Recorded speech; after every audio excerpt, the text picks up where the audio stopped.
Un homme instable. Ce soir, je vais te parler de Gilles de Rais. Le début de sa vie n'a pas été facile. Aux alentours des années 1415, ses parents vont mourir. Et c'est son grand-père maternel nommé Jean de Craon qui va l'éduquer à sa manière. Il sera violent et sans pitié. De plus, il dira à Gilles qu'il peut faire tout ce qu'il veut sans se soucier des lois. Une fois adulte, Gilles de Rais deviendra un soldat redoutable qui adorait la guerre, au point où il en devenait instable. Il aimait tuer et mener des assauts pour massacrer des gens. En 1429, il combattra avec Jeanne d'Arc durant la guerre de Cent Ans. Et grâce à cette victoire et ses prouesses remarquables au combat, il deviendra maréchal de France en juillet 1429. Mais ça va pas être tout rose, car il va devenir fou. Premièrement, il fera n'importe quoi avec sa fortune. Des expériences bizarres, des achats surréalistes, mais il ira beaucoup plus loin. Un soir, il dira à ses hommes de kidnapper des enfants avec des critères spécifiques, 6 ou 5 ans. Ensuite, il les ramenait dans son château et abusait d'eux sexuellement. Il les torturait, après il les tuait. Mais là encore, ce n'est pas tout, car il s'amusait avec leurs cadavres. Démembrements, scarifications, il les reviolait encore, etc.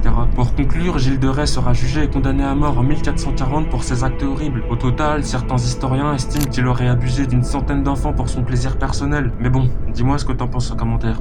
Et abonne-toi.